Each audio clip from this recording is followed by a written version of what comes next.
की पुलिस और वो तमाम दलालों को एक पैगाम देना चाहता हूं, इम्तियाज जलील न झुका है, न डरा है और न टिकेगा। तुम जितनी ताकत लगा सकते हो, पैसा दिया गया, मांग की गई कि इम्तियाज जलील को गिरफ्तार करें। मैंने छोटे छोटे प्यारों को ये कहा कि तुम्हारे बाप को नहीं छोड़ा हुआ तो तुम क्या चीज है मेरे लिए। उठता था मेरा सब भाई को, और क्या भाई पीछे से बोलते रहे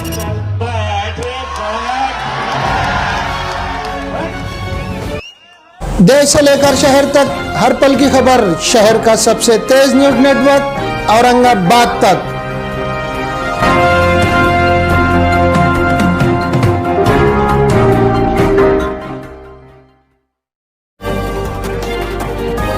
खाली जब हो गया तो वो रुकता नहीं है, वो मोदी जी के जैसा है।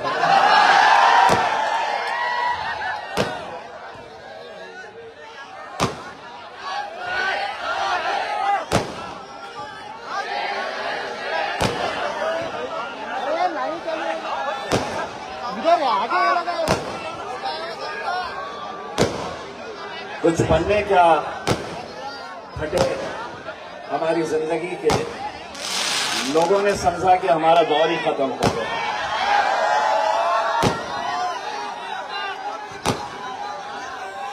लोगों को लगा कि मजलिस इत्तेहाद उल मुस्लिमीन अब महाराष्ट्र के अंदर क्या करेगी, कैसा करेगी। बिल्कुल सही किसी ने कहा है कि जो जीत कर आए हैं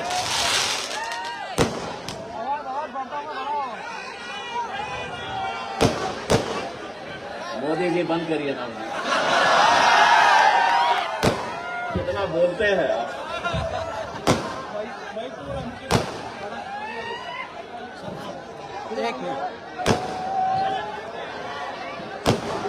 जल्ला भाई थोड़ी शांति बनाए रखो, बंद करो थोड़ा, पानी डाल दो, पानी। जल्ला भाई पानी डालो उसके ऊपर। हमें जनाब इम्तियाज जलील साहब को सुनना है कि मोदी जी के पटाखे बहुत सुन चुके हैं हम। पानी डाल दो, पानी।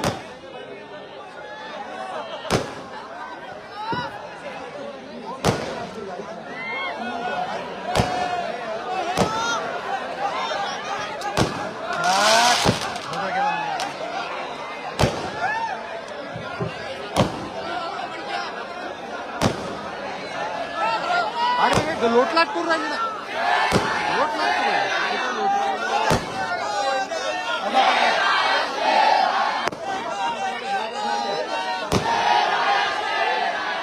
नाही म्हणते, नाही म्हणते, नाही म्हणते। हा फिरोज भाई कर लो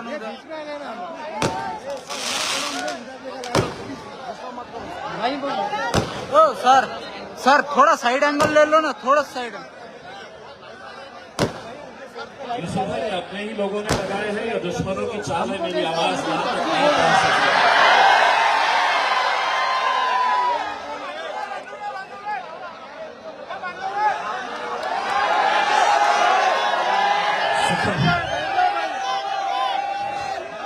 शुक्र है मैं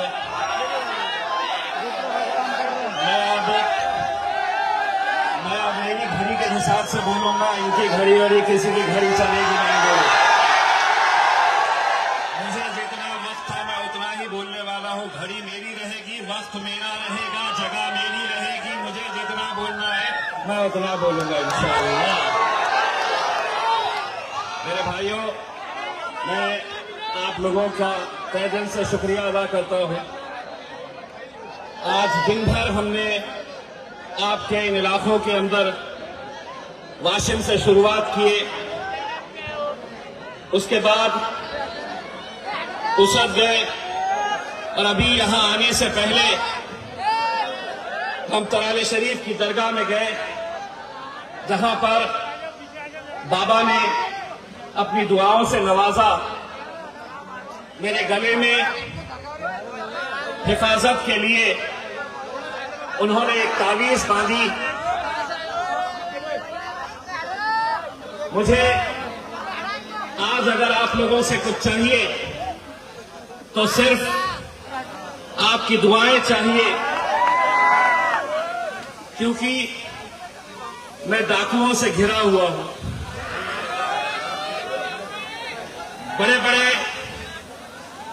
सियासतदान अपनी अपनी चालें चल रहे हैं, उनकी साजिशें, उनका खेल चालू है। वो ये चाह रहे हैं कि मजलिस की इस आवाज को कैसे खत्म किया जाए। पहले केस रजिस्टर किया गया, एफआईआर रजिस्टर की गई। मैंने साफ कहा पुलिस वालों से कर लो, मैं लड़ूंगा। फिर उसके बाद अदालत में मेरे खिलाफ केस दर्ज किया गया। मकसद यही था कि मैं घबरा जाऊंगा, मैं डर जाऊंगा, मैं खामोश बैठ जाऊंगा। लेकिन केस होने के बाद, चाहे वो पुलिस स्टेशन में हुआ हो या अदालत के अंदर, मैं एक बार इस कारंजा की सरजमीन से हुकूमत महाराष्ट्र और औरंगाबाद की पुलिस और वो तमाम दलालों को एक पैगाम देना चाहता हूं। इम्तियाज जलील न झुका है, न डरा है और न टिकेगा।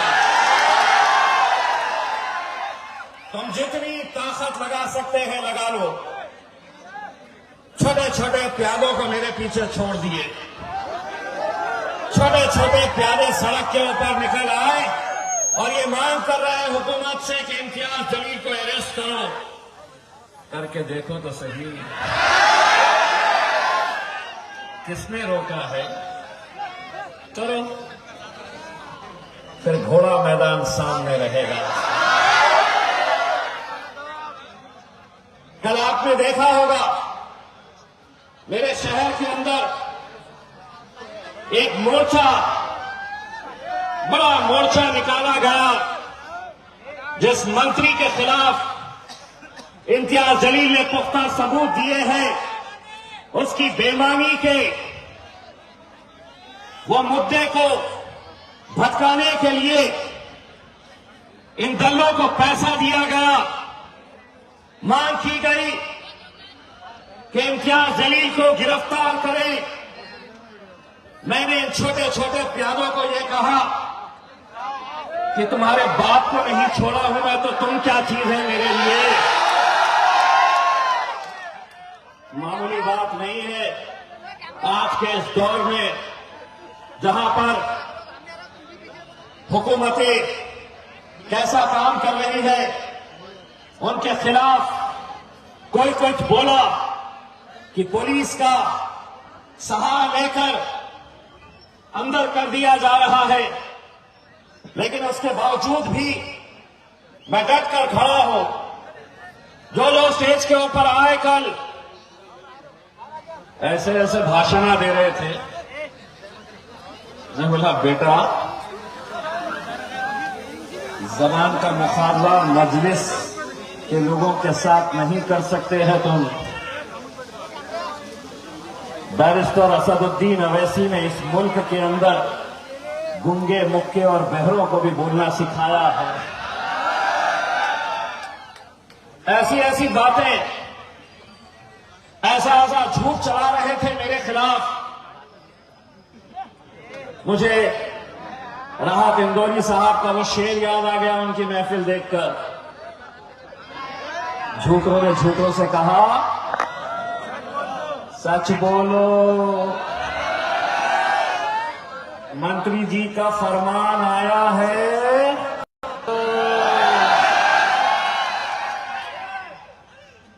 इम्तियाज जलील, मीडिया वाले है क्या?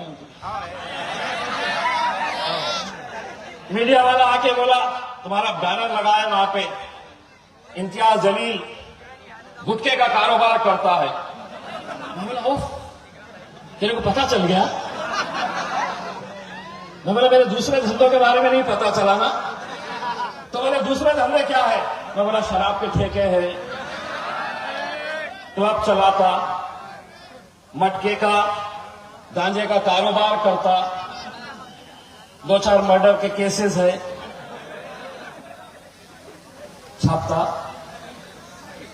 मैंने बोल दिया मेरा, अब जा वो मंत्री से सवाल कर कि इम्तियाज जलील ने करोड़ों रुपए के तेरे जो भ्रष्टाचार के आरोप लगाए हैं उसके बारे में मुंह खोल। लेकिन नहीं, आज सच बोलने की हिम्मत किसी में नहीं, कोई सच बोलने के लिए तैयार नहीं। जिनके खुद के जमीर मर चुके हैं, जिनके खुद के जमीर बिक चुके हैं, आज वो चले हैं मेरे किरदार पे उंगली उठाने के लिए। लेकिन मैंने अपने खायब बैरिस्टर असदुद्दीन अवैसी साहब से कुछ सीखा है, तो ये सीखा है कि सामने कितनी भी बड़ी ताकत हो, अगर तुम सच हो तो किसी के सामने झुकना नहीं, किसी से डरना नहीं, किसी से दबना नहीं। लेकिन हां, मैं आज ये एतराफ करता हूं, मैं कबूल करता हूं, मैं डरता हूं, मैं डरता हूं। लेकिन ये चिल्ले पिल्लों से नहीं डरता, मैं डरता हूं तो अपने रब से डरता हूं, मैं अपने अल्लाह से डरता हूं। दोस्तों, कुछ महीने पहले विधानसभा के इलेक्शन हुए, कैसी कोशिशें की गई हम सबको हराने के लिए। उन्होंने ये समझा कि अब मजलिस खत्म हो जाएगी। मैंने लेकिन आज इस विदर्भा की सरजमीन के ऊपर जो नौजवानों को, बुजुर्गों के अंदर जो दीवानगी, जो जुनून, जो जज्बा, जो जोश देखा हो, एक बात तो तय है, मोदी जी तुम्हारे अच्छे दिन कब आएंगे हमें पता नहीं, मजलिस के अच्छे दिन जरूर आएंगे। मजलिस के जरूर अच्छे दिन आएंगे। तुम कितना भी कुछ कर लो, जुल्म करो, ज्यादती करो, हमें परेशान करने की कोशिश करो, आने वाला वक्त बहुत मुश्किल है, बहुत मुश्किल वक्त आने वाला है। मैं आज आया हूं तो कल पीछे पीछे वो सियासी जमातें भी आएगी जो समझती है कि ये कौम का वोट हमारा है, इनके ऊपर हमारा अधिकार है। लेकिन जब वक्त आता है इस कौम के ऊपर तो कोई तुम्हारा नहीं है, कोई तुम्हारे लिए आवाज उठाने के लिए तैयार नहीं है। आएंगे तुम्हारे बीच वही कांग्रेसी, वही राष्ट्रवादी के लोग। भाजपा और शिवसेना तो हमसे कोई लेना देना नहीं, लेकिन अगर कोई आकर तुमसे ये कहे कि मजलिस और इत्तेहाद मुस्लिमीन एक फिरका परस्त जमात है, इसीलिए तुमने सेक्युलर पार्टियों का साथ देना चाहिए, तो उनको मेरी तरफ से जवाब देना कि ऐसी सेक्युलर पार्टियों को हम अपनी जूती के ऊपर रखते हैं। यही शब्द का इस्तेमाल करते करते तुम्हारी क़यादत खत्म हो गई। तुम्हारा आज कोई एक मेंबर ऑफ पार्लियामेंट महाराष्ट्र से नहीं, कर्नाटक से नहीं, गुजरात से नहीं, मध्य प्रदेश से नहीं, राजस्थान से नहीं, तो हमें शर्म नहीं आती है कि क्या वजह है कि हमारी क़यादत को इस तरह से खत्म कर दिया गया। इम्तियाज जलील को हराने के लिए जितनी ताकत भाजपा ने लगाई, जितनी ताकत शिवसेना ने लगाई, उतनी ही ताकत एनसीपी और कांग्रेस ने भी लगाई। उन्हें लगा कि अगर इसे गिरा दो तो ये पार्टी खत्म हो जाएगी। उन्हें पता ही नहीं है इस पार्टी की फितरत क्या है। तुम जितना इसे दबाएंगे इंशाअल्लाह उतनी ही वो उभर कर आएगी। मेरे भाइयों, मुझे यूसुफ भाई ने कहा था इलाका अपना है, पुलिस वालों ने कहा कि वक्त हमारा है। मैंने कहा ये तो एक प्राइवेट ग्राउंड है, यहां पर 10 बजे का कोई बंधन नहीं होना चाहिए। लेकिन सुना कुछ नेता लगातार पुलिस स्टेशन को फोन कर रहे हैं और कह रहे हैं कि वक्त के ऊपर बंद कर देना चाहिए। अब इलाका यूसुफ भाई का है तो मैं तो सुन रहा हूं, वरना इलाका मेरा होता तो वक्त मैं तय करता।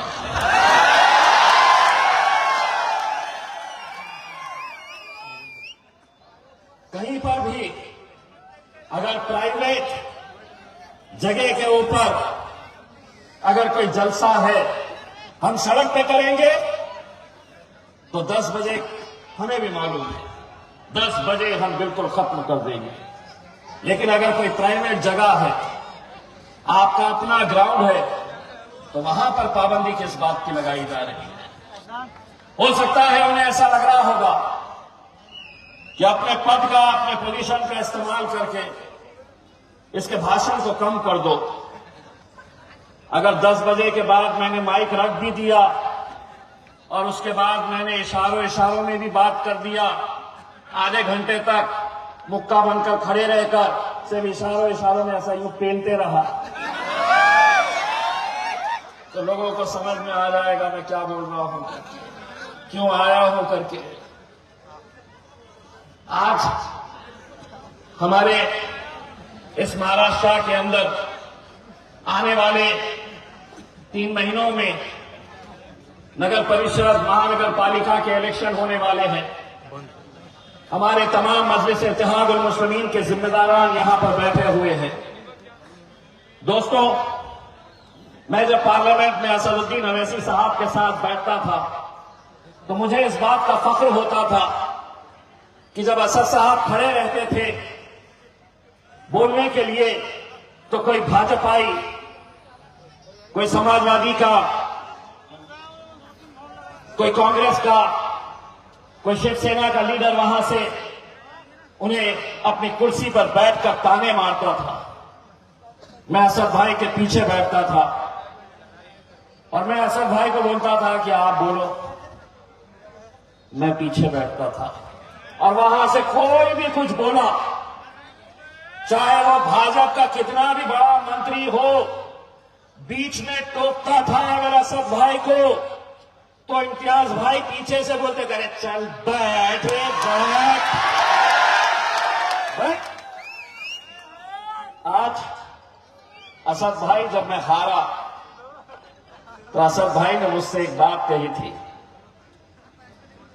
कि मैं जब अकेला पार्लियामेंट के अंदर दोबारा गया इम्तियाज, तो मेरी आंख से आंसू निकल गए थे कि मेरा भाई इम्तियाज मेरे साथ में नहीं है। आज भी उनके वो लफ्ज मेरे कानों में गूंजते हैं। उनके चेहरे का जो भाव था उस दिन, जिस तरीके से उन्होंने ये बोला था। लेकिन जो भी हो, अल्लाह की मर्जी, विधानसभा के इलेक्शन में पैसों की बारिश की गई। 92,000 भारतीय जनता पार्टी, शिवसेना, एकनाथ शिंदे और अजीत पवार की एनसीपी, तीनों ने मिलकर कितने लाए? 92। मजलिस इत्तेहादुल मुस्लिमीन अकेले लड़कर कितनी लाई? 90,000। 2000, सिर्फ 2000 का फासला था। ये 2000 किसने खाए? तो कोई गैरों ने नहीं, हमारे अपने ही थे जिन्हें पैसा देकर खड़ा किया गया था। किसी ने 200 लिए, किसी ने 500 लिए, किसी ने 1000 वोट लिए। ऐसे 17 मुस्लिम उम्मीदवारों को खड़ा किया गया था। ये लोगों के पूरे वोट मिलाए, अगर ये नहीं रहते तो आज इम्तियाज जलील 15,000 की लीड से वहां पर जीत कर आता। लेकिन ये दलाल अगर मेरे शहर औरंगाबाद में है तो ये दलाल कारंजा के अंदर भी मौजूद है। ये दलाल वाशिम में भी है, मुंबई में भी है। हमें दुश्मन कौन है ये परखने की जरूरत है। वो वक्त आया है मेरे भाई, आप लोग आने वाले 3 महीने के बाद जो इलेक्शन होने वाले हैं, जो उम्मीदवार दिलचस्पी रखते हैं, ये टीम फैसला करेगी टिकट किसको मिलना चाहिए। अगर आप मेहनत करने वाले हैं, आवाम आपको पसंद करती है, जज्बा है अंदर आपके काम करने का, तो मैं औरंगाबाद तक मीडिया जो है वो पिछले कई सालों से बहुत अच्छी खिदमत दे रहा है, लोगों तक खबरें पहुंचाने का काम कर रहा है और उसकी रीच बढ़ रही है। उन्हें सिल्वर बटन मिला है, मैं उनको मुबारकबाद देता हूं और उम्मीद करता हूं कि आगे उनको सिल्वर की जगह गोल्ड भी मिले, गोल्ड के बाद प्लैटिनम भी मिले और वो इसी तरह से लोगों का काम करते रहे। शुक्रिया।